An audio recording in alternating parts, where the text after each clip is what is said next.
We're going to be recording, but she has been doing research and national partnerships with our organization. So Natalie, if you want to say hello. Hello, everyone. Thank you for having me, Adrian. I'm excited to be here. Yeah, so we're really going to just jump right into it. I'm kind of a punctual person, so we're going to get right into the presentation. Today, we're going to be talking about our parental and caregiver perspectives research report that we did. To just kind of dive in and get into a little bit of the background of the issues of child sexual abuse, awareness and prevention. There's a lot that we could cover, but just some of the key things that stick out to me and in my 10 years of experience in research and learning about this issue.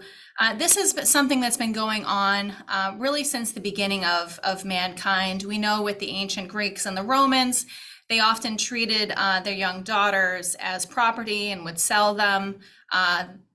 Boys would often have sexual relationships with adult men. That was part of their growing up experience. And over time, they've had this mentality of women having hysteria, which was also recognized in men too. And they really weren't sure what it was that caused women to be especially emotional and have issues with weakness and fainting and things like this. And so it had something been studied. They thought maybe it had to do with demons or magic or other things. And there were a number of ways that they dealt with women's emotional issues. It wasn't until the 1500s that they had the first law in England protecting boys from unwanted sodomy and the forcible rape of girls under the age of 10. We really didn't see much development over the hundreds of years since then. There was greater awareness about the issues of child sexual abuse and wanting to protect children. They really weren't sure exactly how to combat that. It wasn't really until Sigmund Freud, there was a big scandal in his research as he was studying these women who were coming to him with hysteria, and he was trying to get to the root of it. What he found was that an enormously large proportion of women also disclosed that they were experiencing sexual abuse, often at the hands of their fathers. However, when he shared this research publicly, it was quickly squashed, and a lot of his research and his files were destroyed, and he retracted it, reframing it that these women that were coming to him had oppressed sexual desires, and that these were simply manifestations within their head, that these were things that they wanted to do with their father. So there was really quite a cover up with that, and we're really not quite sure exactly why he retracted that information. But as we can imagine, there is a lot of societal, discomfort regarding this issue, and a lot of unwillingness to accept that child sexual abuse is an issue. So we can certainly imagine that there was peer pressure about releasing this kind of information, especially as a lot of the women he was treating came from wealthy families. So identifying wealthy men as being perpetrators of sexual abuse and incest certainly wasn't something that a lot of those people wanted to support. As we went on, for many of you, I'm sure you're familiar with the book, The Body Keeps the Score by Bessel van der Kolk. There was very little information on the issues of child sexual abuse. And I love this quote from him because he says, given that there were only about 100 women living in the United States with sexual abuse based on the statistics they had then, he wondered how 47 of them came to become one of his patients. So that just goes to show the lack of awareness in regards to the issues of child sexual abuse, but that, we've made extreme success and strides in moving forward with awareness. It wasn't until 1977, however, that the Protections of Children Against Sexual Exploitation was passed. And prior to that, child pornography or child sexual abuse material, as we call it now, was perfectly legal. Playboy had a magazine called Sugar and Spice featuring prepubescent children. But it wasn't until 1984 that possession of child pornography also became a federal crime, because up until that point, if it was not for profit, it was considered protected under the First Amendment. And then, we've had great strides with the CDC when they did their ACE study, and they developed the Division of Violence to start researching the issues of child abuse and domestic violence, and really taking a look at the impact on society. However, in 1999, the CSA they acknowledged is not receiving sufficient attention as a public health problem. And of course, over the years, we've had numerous scandals that have exposed how prevalent this issue is, and also how much it can get covered up by society. We may look at some of these institutions and think that this is an institutional problem, but we all know that the majority of child sexual abuse is being perpetrated within the home. I like to say that it's the family unit that covers up child sexual abuse the most. In terms of our work, I wanted to kind of go through the definitions here of the different types of prevention, because our work at the Mama Bear Effect is mostly rooted in primary prevention. Our goal as an organization is to help prevent violence from occurring in the first place. Our main goal is to prevent child sexual abuse through greater awareness and education of adults and families and organizations, and of course, children. If you can't succeed with primary prevention, secondary prevention is responding to child sexual abuse as quickly as possible and as effectively as possible, which also means we have to have a level of education and proper response systems in place in order to best serve those who are victimized. And then tertiary prevention is addressing the long-term healing of people who are affected by child sexual abuse, and also how do we treat people, including juveniles, who participate in sexually abusive behaviors. So if any of you had a chance, or I'm sure many of you have probably seen Nadine Burke-Harris's TED Talk about her experience learning about the ACE study and the impact on trauma. What she and many have experienced is that when you learn this information and you understand the impact of ACEs on a society, you want to just dive right in and you want to address this issue and get the awareness out there. And unfortunately, it doesn't just happen that way. This is something that affects all of us on one level or another, and there are a number of reasons why there is resistance to this issue. How are we going to take something that is so innate to many of our families, our institutions? This is really down to a sense of fear and vulnerability, and acknowledging a very ugly truth that many people don't really want to admit, is occurring in our world, that children are being sexually abused at epidemic levels. So there's something to be said for the amount of effort that it's going to take to make change. But that's not to say that change isn't possible, but I think we have to approach it in the right way. And one of the things that I have learned in this work, as I mentioned before, there's a lot that we can do to raise awareness and educate people, but people also have to be open to accepting that awareness and being educated. One of the other TED Talks I sent in the previous Zoom link was to Margaret Heffernan's TED Talk on willful blindness.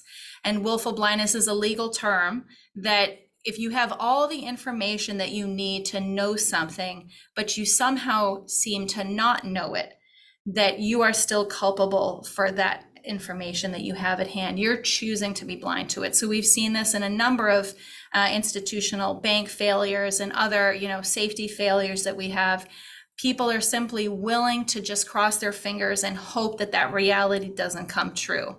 But that's not how we change things. We can't change things by just hoping they're not going to happen. We have to change things by facing them. So that's really part of our mission as an organization, is that it's not simply a matter of putting information out there. It's also about changing ourselves and really battling with the things that are about human nature that hold us back from doing what we need to do, especially in regards to keeping our most precious human beings safe. Now, this is from some of the past research which we referenced in our paper. What a lot of researchers found in the past, a lot of the effort was focused on educating children.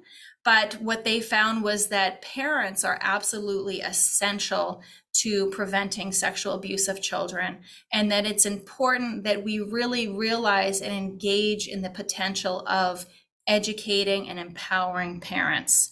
So this is really the fundamental work that we do as an organization. We're not just focused on training organizations or schools.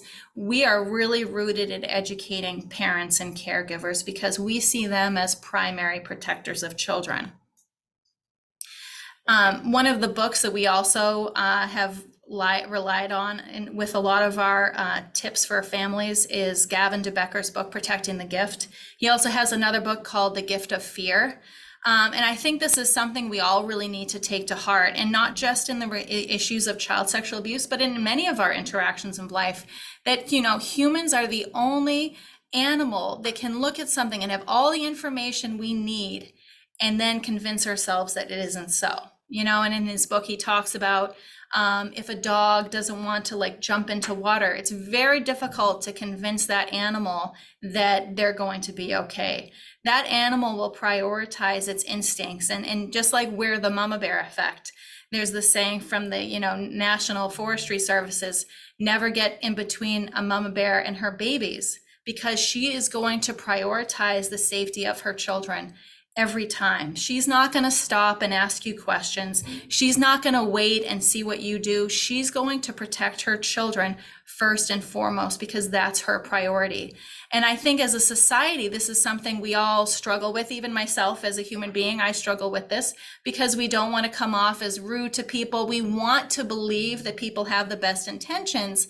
But what we also know is that people who perpetrate sexual abuse also come off as having good intentions in order to gain trust and access. So that's really important that we take that information to heart, and we really stand in our conviction to protect children, because that matters over the feelings of adults every time. So I'm going to turn this over to Natalie. She did a lot of the research and calculating of the numbers and comparing all this data that we calculated from our research. So I'll let you, Natalie, take over explaining the research with them. Thank you so much. Okay, I'll just share my screen really fast. Adrienne, do you want to? Do I need to let you share? Yeah, thank you. Okay, there we go. Sweet. Okay. All right.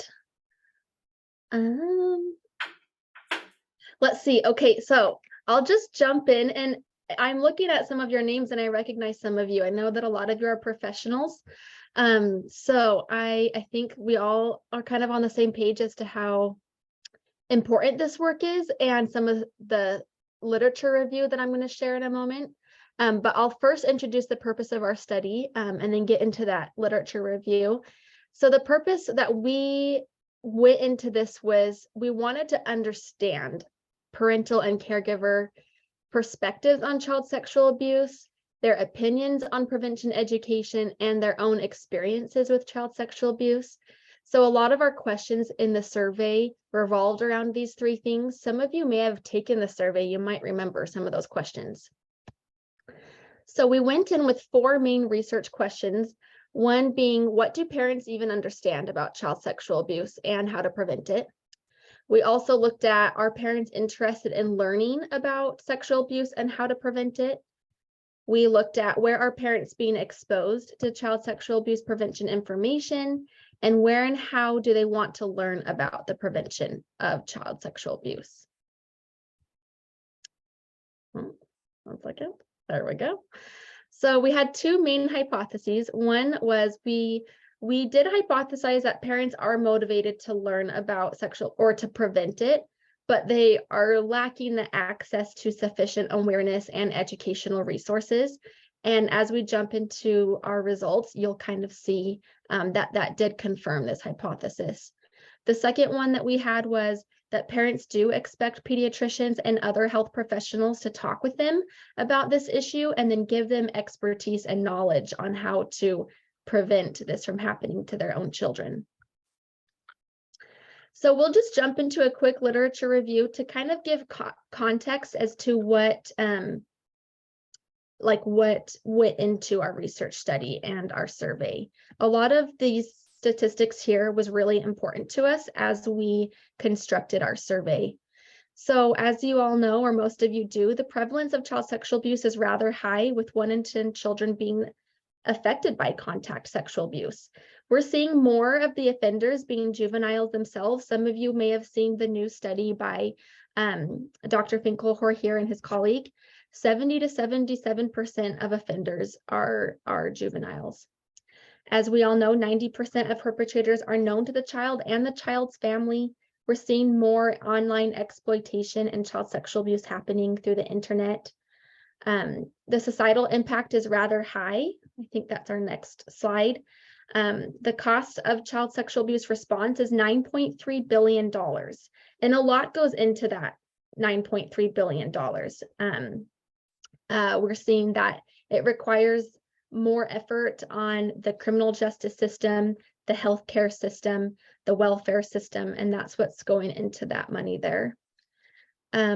Protective family members of the victims suffer too, obviously in different ways. They experience stress, they experience financial instability, they also experience secondhand trauma. We are seeing an uptake on public services as well, like I kind of mentioned with that first bullet point. It takes a lot for the criminal justice system to detect an offender and then to convict them. We're also seeing an uptake on the healthcare system, and like I said, the welfare system too. If the abuse happens within a youth serving organization or a church or a school, or even at the hands of someone in authority, we're seeing a lot of distrust in authority. And I think we're seeing a lot of that today. And we're also seeing increased anxiety in parents, understandably so. So there's a really big impact on the society itself. We're all familiar, or most of us are familiar with the ACE study. Our point in sharing this graph here was just to illustrate that the impact of sexual abuse is not only at the moment that it's happening, it is lasting. Obviously, we have seen with research studies that if children do have, parental support and that network and therapy and love and comfort and so forth, then the chances of them being resilient are higher. But with that said, they're still going to have deep impacts, such as we see here, physical injuries, mental health issues, and so forth. Like I said, just our main point here is we took this study at the very beginning before we even got into our own research study. And this is what encouraged us to look more into that connection between trauma and physical effects, such as mental health illnesses or chronic diseases, infectious diseases, and so forth. I think this quote kind of sums this up great. Toxic stress is really harmful because of its ability to alter neural circuitry and create physiological dysregulations during sensitive periods in development. And this can lead to an increased, susceptibility to disease and high-risk behavior and unhealthy life choices, and so forth.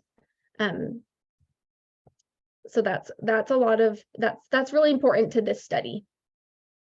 Some other important things to understand is the issues that are at hand. I think we can all agree, if we all work in this field, we understand that there are lots of issues in not only preventing abuse, but treating it. One of them being is low rates of disclosure. As some may know, the average age of disclosure is 52 years old. There's a lot of reasons as to why children don't disclose, or they choose to disclose way later on in life. I think we're seeing a lack of adult and child education. We seem to be really heavy on the child education.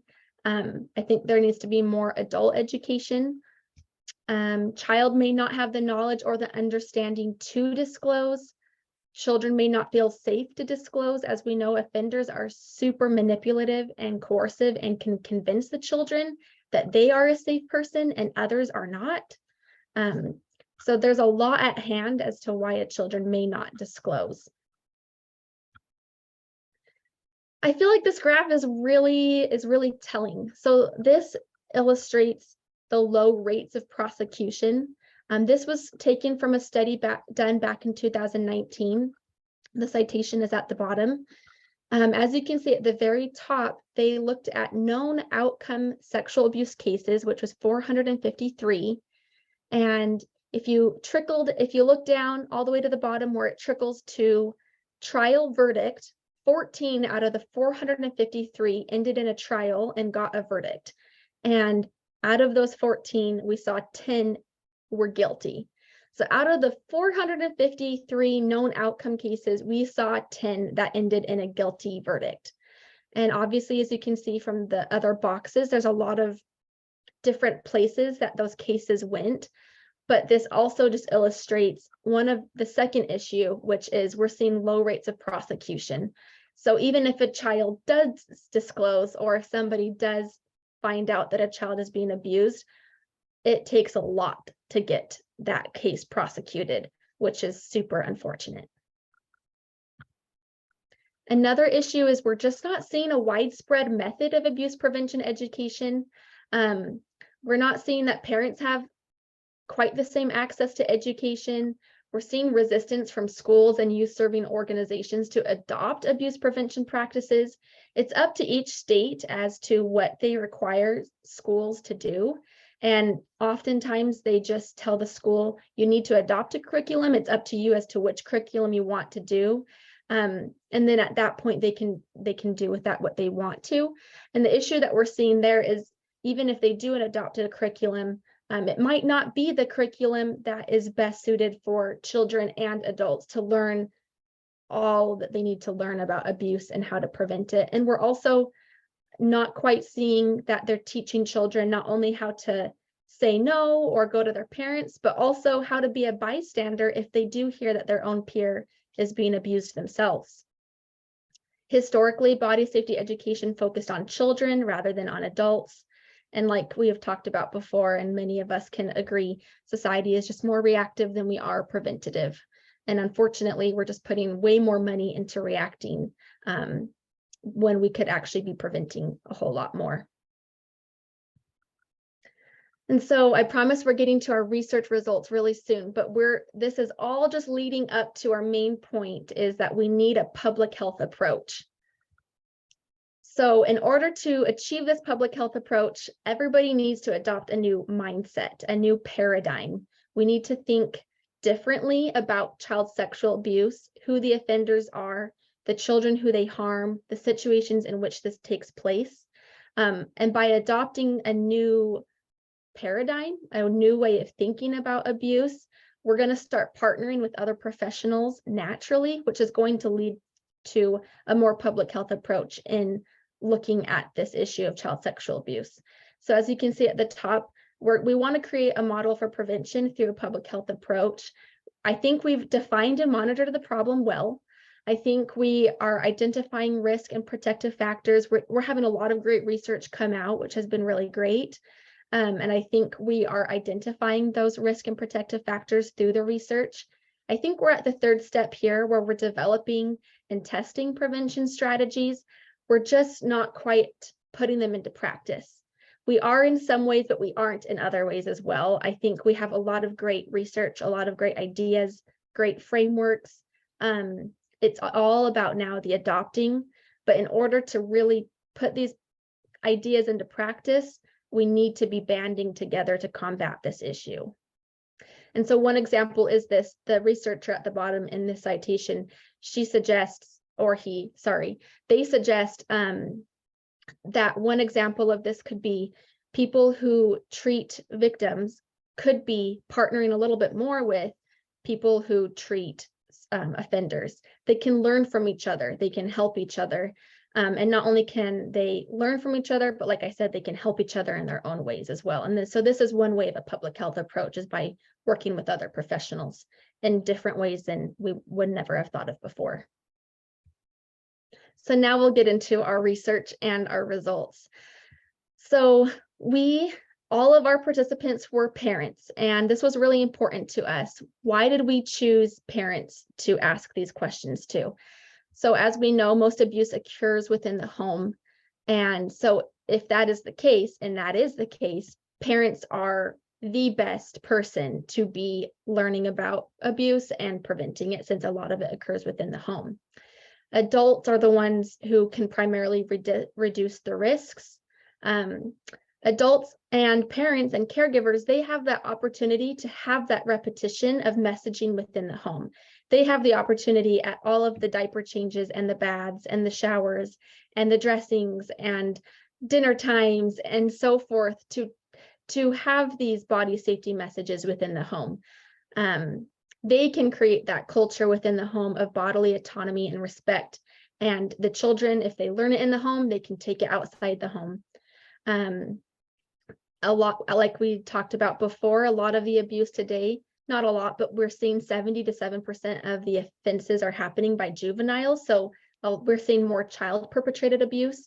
The parents can see that within the home, or they can reduce those risks of that happening within the home with play dates, sleepovers, if they choose to do that, and so forth.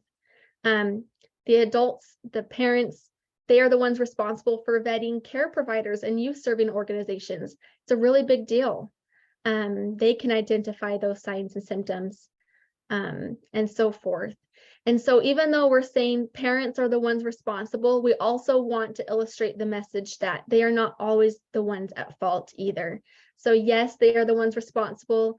They are the ones that are in charge of doing all these things, but we also want parents to know that if this does happen, if abuse does happen to one of their children, they are not at fault. That is something that we do want to illustrate to all parents. So the methods of our study, we had 586 complete surveys and 103 partial surveys. We distributed our survey to any one of our social media followers across the US. We ran chi-square tests to look at relationships to see if we had any relationships that were significant or not significant between different variables. So our first research question, like we talked a little bit before, is, are parents motivated to learn? And we found that 77% of them do feel that CSA prevention is very important to them.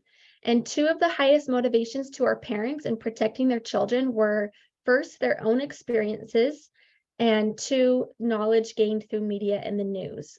And if you have any questions about any of our results or any of these statistics that are here on the sides, please feel free to put them in the chat, and I would love to answer them, and so would Adrian as well. We asked our participants, how much time do you spend in educating yourselves on child sexual abuse prevention? And as you can see, a big majority of them, 63%, invest time on a regular basis. A lot of our followers on social media, a lot of the people who took this survey are either professionals themselves, or they are adults who are really invested in this cause.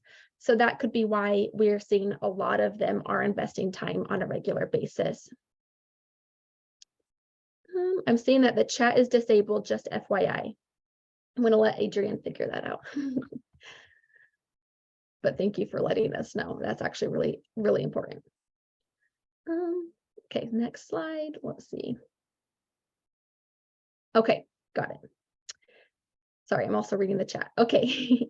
So participants' exposure to prevention awareness, we asked them, where are you being exposed to prevention awareness? Where are you learning about it right now? And we saw that 79% of them are learning about child sexual abuse and prevention through websites and through social media. And I think that's helpful for us to see that a lot of them are learning about this issue through the internet. While I think it's great that a lot of them are learning about this issue through the internet, I do argue that we need to be having more parents come into contact with professionals, or professionals coming into contact with parents and talking about this issue with them in person, face to face. Important to our study to note is at the bottom, participants at 10% said that they received resources from their pediatrician and 2% from their midwife or obstetrician. This is really important to our study because this is something that we really focused on, is pediatricians and health professionals talking about abuse prevention with their patients and parents. Let's see, sorry. So our second question, what do parents understand about child sexual abuse? So we asked them several questions, kind of like a quiz almost, as to what they understand about its prevalence and how to prevent it. And overall, they did provide correct responses coinciding with current research. So that was really comforting to see. We asked our participants, if you received body safety education as a child, what sort of messages did you learn? And we put them up here on the screen and you're welcome to read them.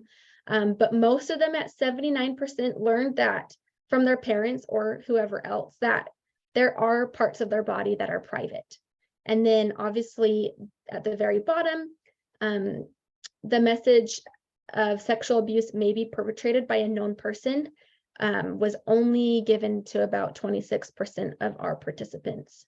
And this kind of makes sense because a lot of our participants were parents and adults, and at the time of their childhood, back then, we had more stranger danger myths. So that kind of makes sense as to why they didn't really learn that sexual abuse could be perpetrated by a known person.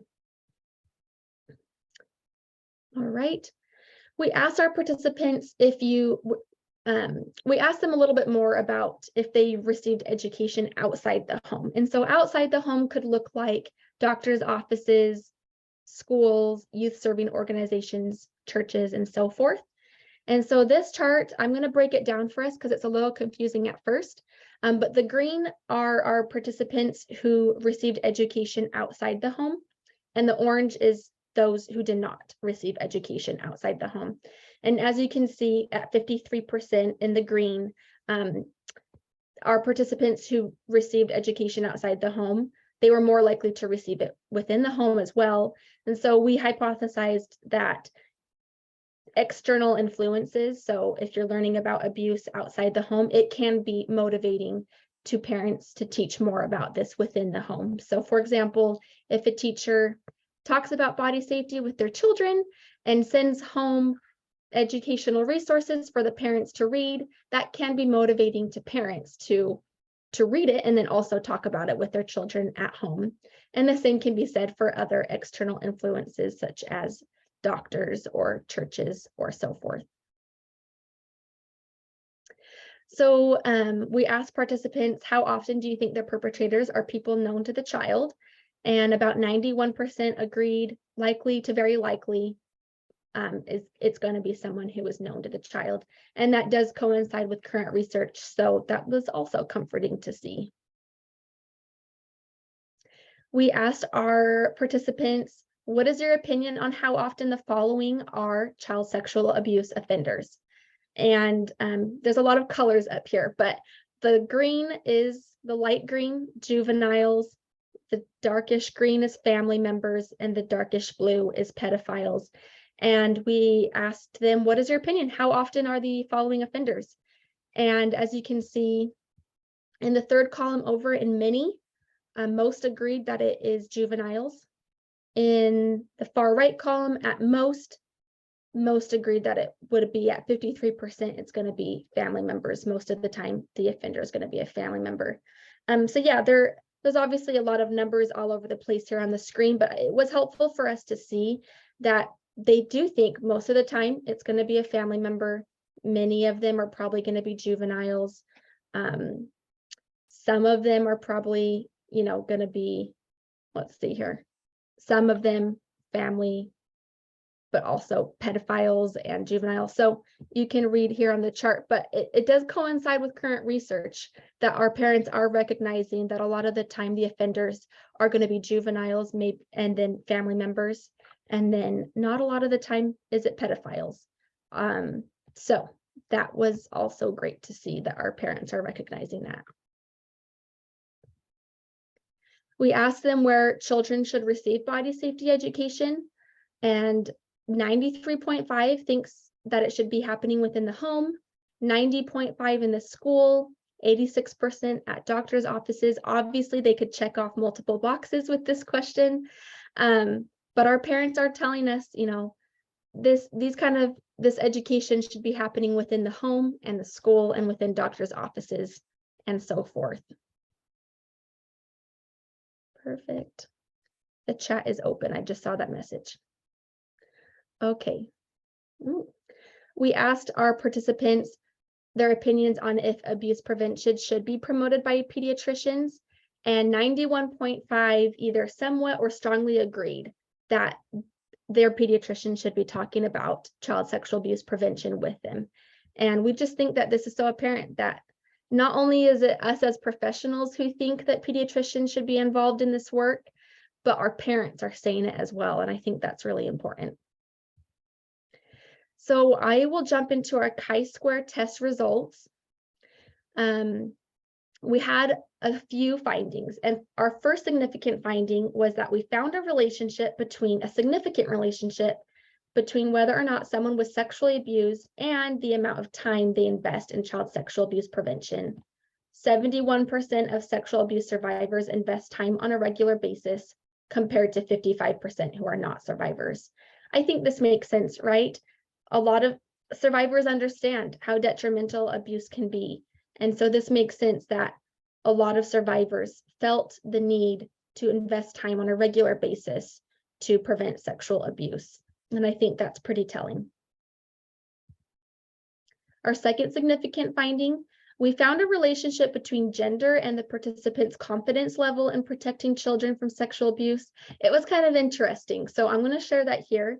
And feel free to drop in the chat your thoughts and your own hypotheses about what we found. So we compared mothers versus fathers' time invested in educating themselves on prevention.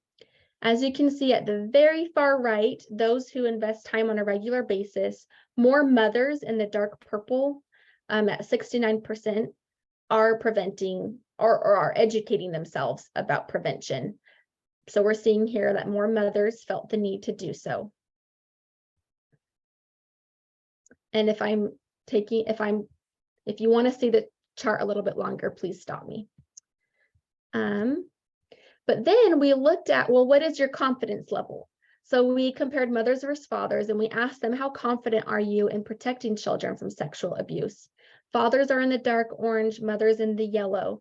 At the very far right, those who indicated that they're very confident, we saw more fathers are very confident compared to mothers, yet mothers were the ones who spend time on a regular basis. And someone just asked, is it time spent per week?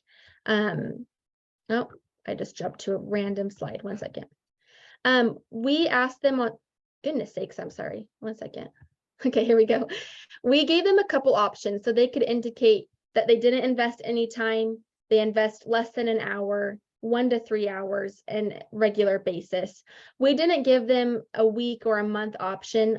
That is one thing that I think we could have done better with this question, is probably specified week, month, year, or whatnot. But these are the options that we did give them that you can see on the bottom right there. So yeah, as we're seeing here, we're seeing more mothers are putting time into learning about this issue, yet fathers are more confident. And I mean, I think that we have a couple ideas as to why this is. We're happy to hear what yours are, but I think in general, I think we're coming out of it. I think we're getting better at it, but society does put more burden on the mother's shoulders when it comes to protecting children and learning about issues. Yet fathers, they kind of just lean on the mother's knowledge and they find confidence in the mother's knowledge.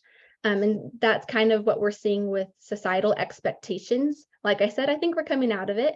But that is one hypothesis, is just the expectations that we have for mothers versus fathers. And that could be explained by these numbers here. But we're happy to hear. Yep, Susan, fathers may not want to get into all that interpersonal softy stuff. Yep, that's one definitely way to think about it. And we've heard that from other people as well. Okay. We asked our participants, what is your confidence in family and friends' understanding of child sexual abuse? So we wanted them to look at their own family members and their own friends and ask themselves, do they understand child sexual abuse? Do we feel confident in them? And we saw varying numbers here. I think 25% said they're somewhat uncertain in their family and friends' understanding of this issue. 31% is somewhat confident. We don't have a whole lot who are very confident.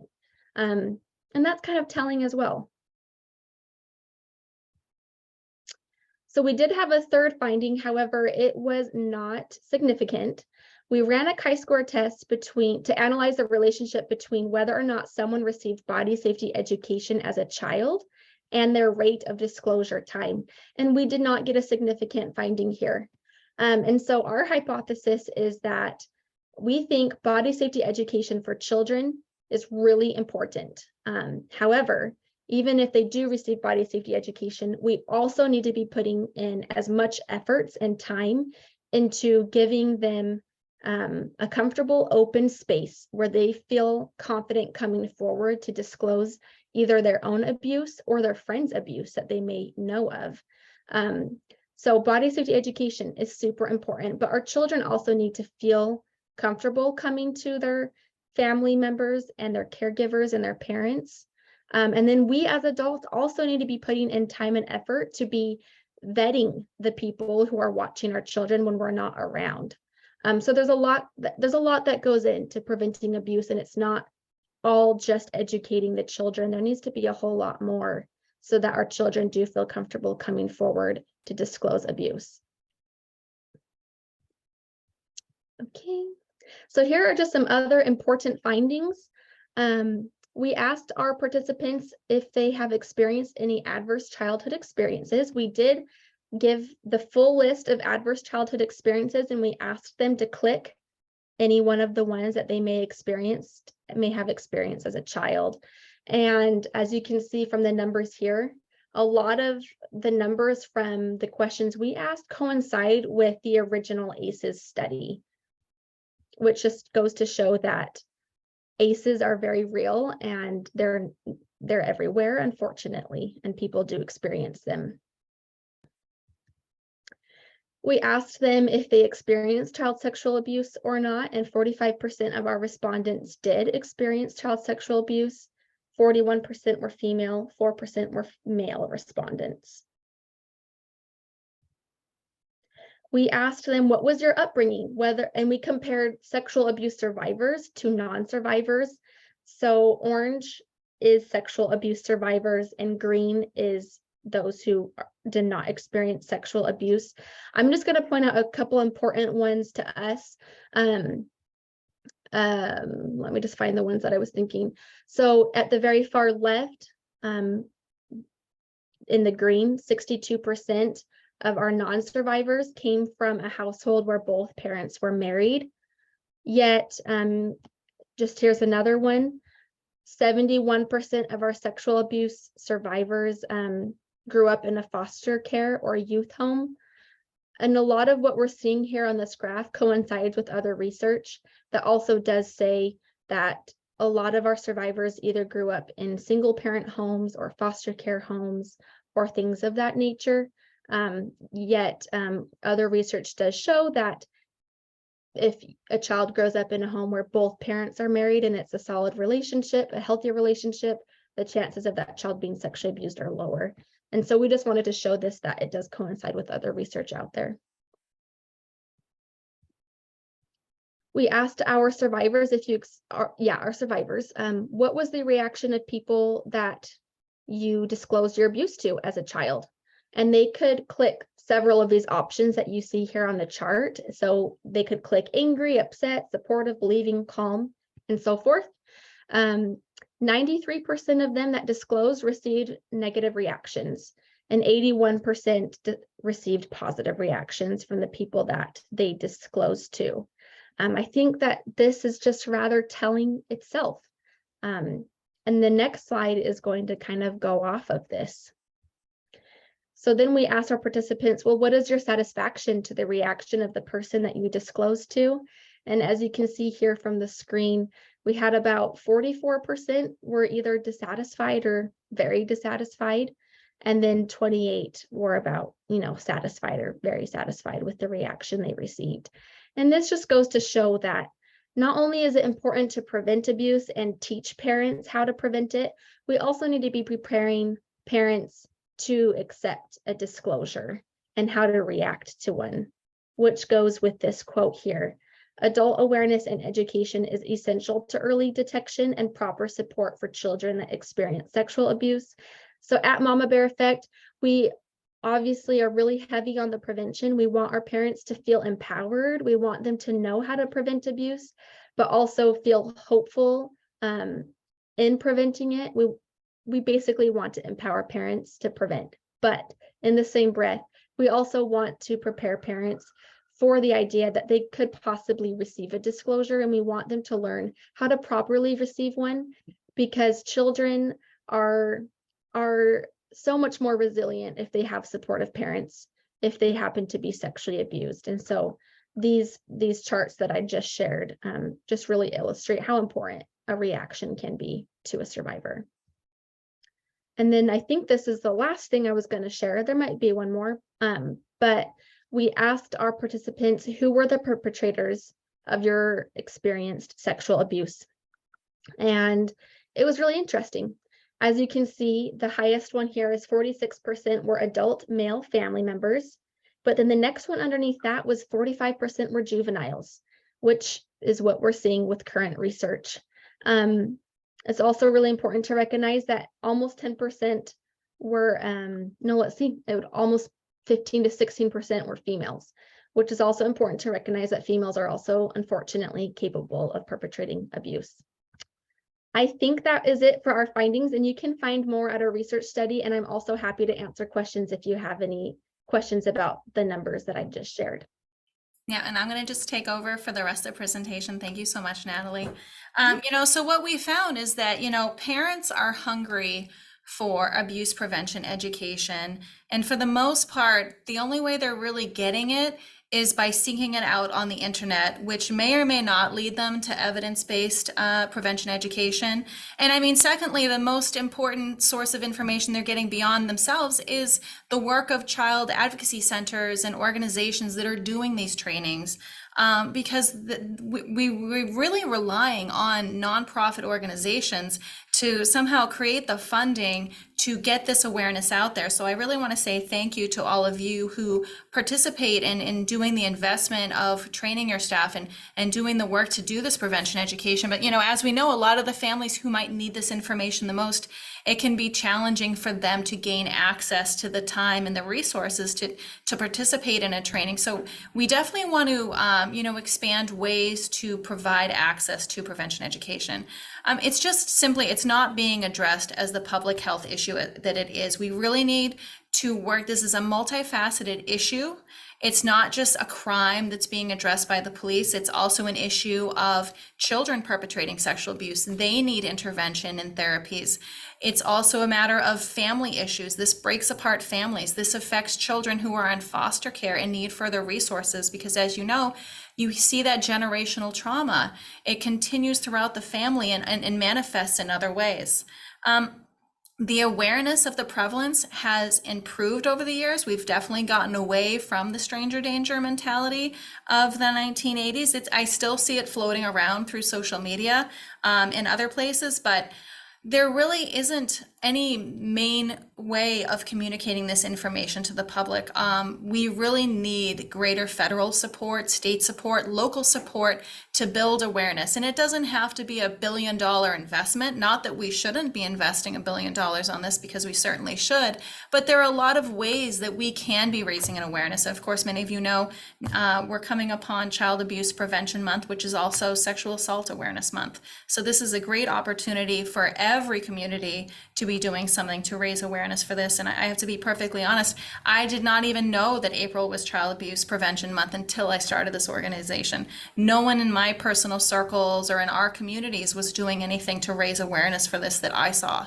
But ultimately, it's very important that adults get the proper support and training to handle, not only the prevention side of it, what can we do to work to protect, to keep children safe and empowered, but how do we handle the disclosure? How do we understand how to have those kinds of conversations? Because as we saw in one of the previous slides, the impact of the adult relationship affects the ability to bring those cases to a trial.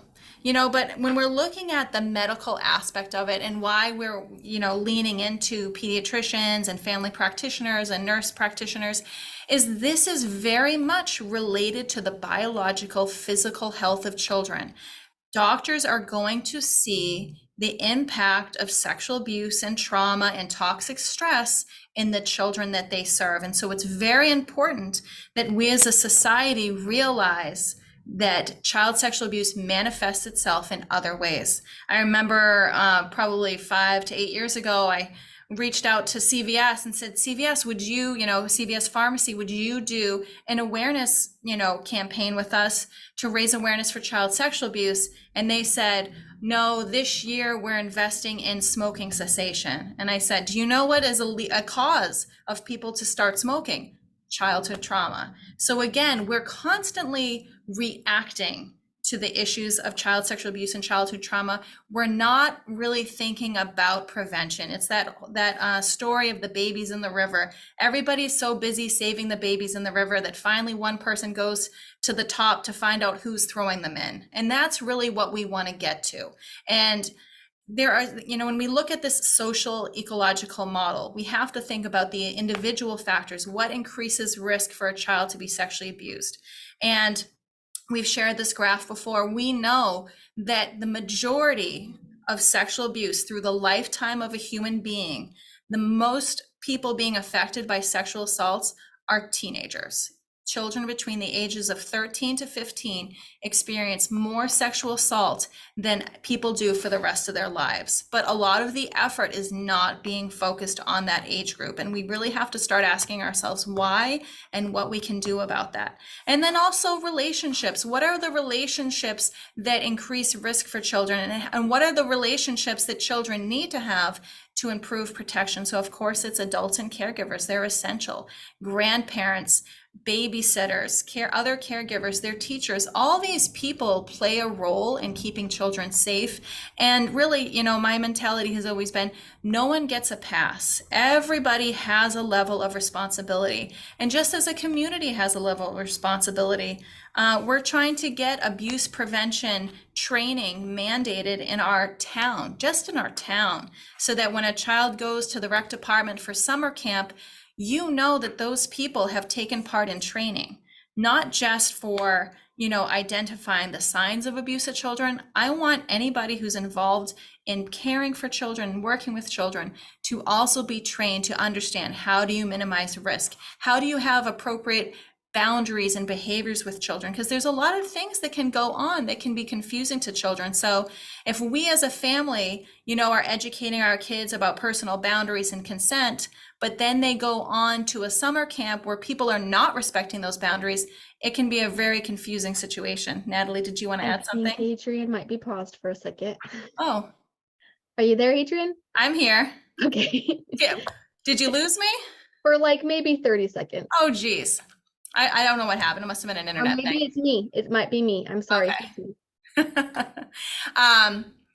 But so, our main goal that we see with this is that we want to build bridges with the medical community. We are seeing a huge gap in this field, but also I see immense potential, because when you look at a family and where they're gaining information on abuse prevention, we want to start that conversation as soon as possible. So where do we begin those conversations? And if you saw on some of the graphs, midwives and obstetricians are some of the people sharing this information. But we want them to incorporate child sexual abuse prevention into their conversations. If you have a toddler, 18-month, 2 years, this is a great time to start teaching about private parts and using proper terminology. We're not expecting the medical community to be the experts in this field and the main educators of family, but rather a source of support and advocacy, so that they can at least express to them, child sexual abuse is an issue that you need to learn about. And our organization, this is what we do. We provide resources to make that possible. And I wanted to give you a quick preview of our pediatric kits that we have put together. We have been sending these out already to hospitals and pediatric offices and nurse practitioners, because we have a lot of these materials already, and we received some grant funding last year to help bring this to fruition. Our rack cards on the bottom left side, they can be put into a waiting room for a parent or a caregiver to either read while they're waiting or to take home with them. Board books that parents can read in the exam room to their child. Body safety posters that can be put on the wall. Our new revised Rock the Talk Parent Pack, which is a stapled booklet that has a whole wealth of information. It has an age by age guide. It talks about sexual behaviors in children.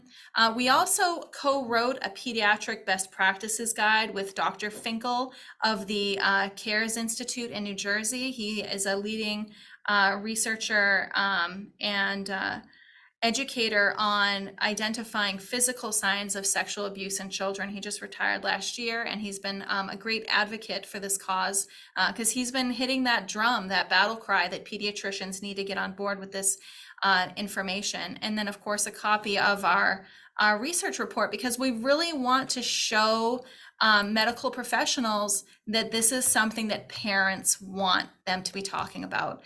And so when we just thinking about this issue as a whole, what we really need to do, just like Dr. Nadine Burke-Harris said, we want to build a movement.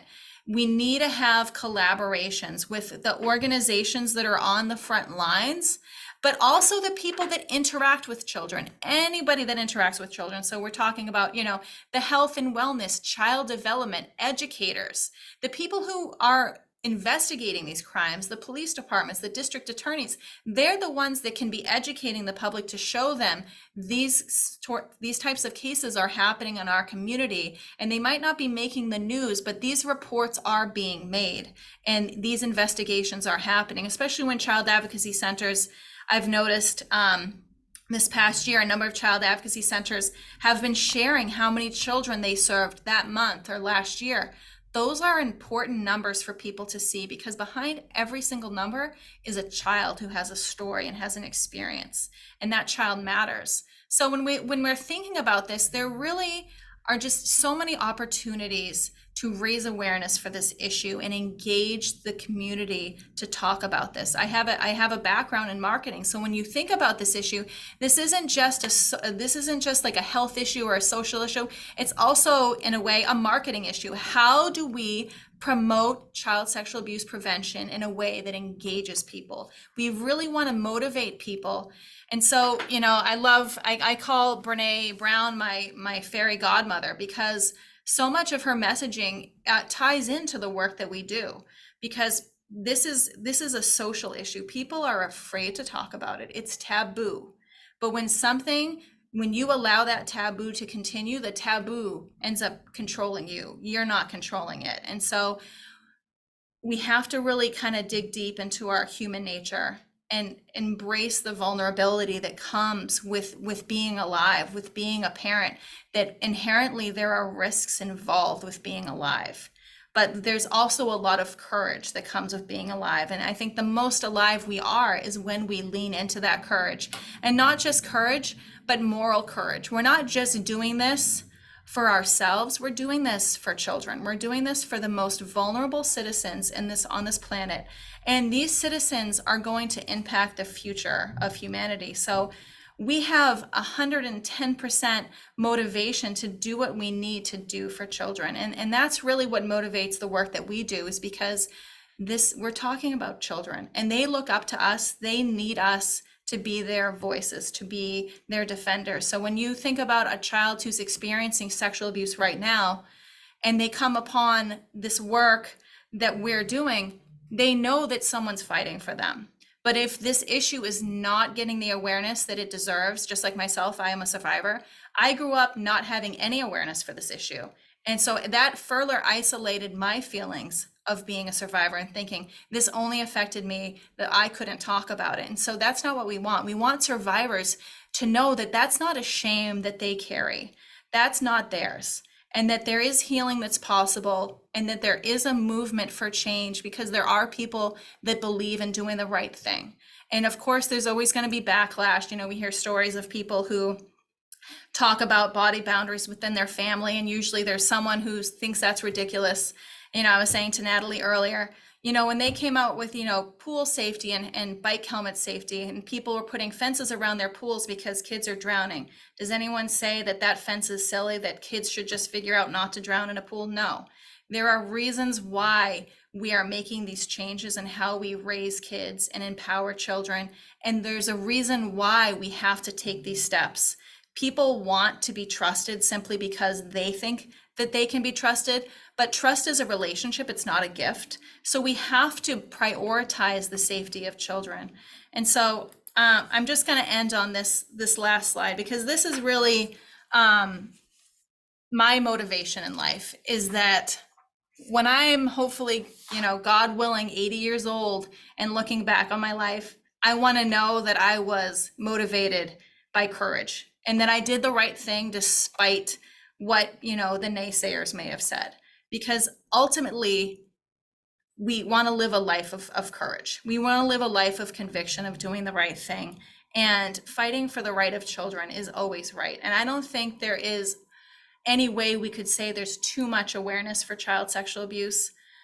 And so I want to share with you finally, on our website, we now have a pediatric best practices page of the website. And if you are interested in materials for awareness within your community, or if you haven't received a pediatric sample kit and would like to coordinate a meeting with Natalie, that's her email right there. You can reach out to her. And we'll definitely open it up for some Q&A if you have any questions or would like to talk about anything further. I see there's a few comments in the chat. Thank you very much, Colleen, for your comment. And Elizabeth, I'm glad that you didn't have a blip on your your sound. It was just Natalie. That was just me. I apologize. Yeah. But I mean, specifically to these pediatric kits, we've been reaching out to pediatric residency directors to reach out to pediatricians who are in their learning phases about how they're going to become a pediatrician. We're also working with Dr. Finkel. We're trying to get in with the AAP to kind of push out some more awareness within the pediatric community and kind of make this a priority. The AAP, I'm going to be perfectly honest, has not prioritized the issues of child sexual abuse. And they have amazing influence when it comes to, helping doctors decide what issues are important to them. And when they're not getting that kind of pressure, it's very easy for them to ignore it because they have a lot of different things on their plate. And there aren't really a lot of organizations out there trying to, get these things through the channels that they work through. So we've also been working with some state AAP chapters, specifically here in Massachusetts. Every state has an AAP chapter.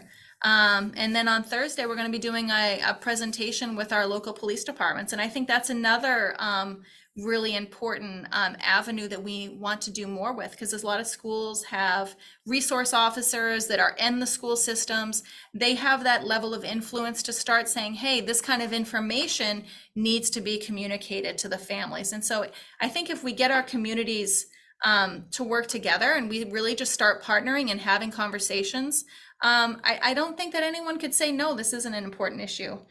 We will be posting this webinar to share with others. Thank you so much, Jenny. But really, we want to just get this information out there. A lot of the resources that we have are free to download on our website. So there's posters and different things like that. It's very easy to disseminate. I mean, just sharing the website itself. We wanted to make the website a resource so that no one had any financial hurdle that they had to overcome in order to gain access to abuse prevention education. So I don't know, does anyone else have any other questions before we wrap it up, or anything else you wanted to add, Natalie?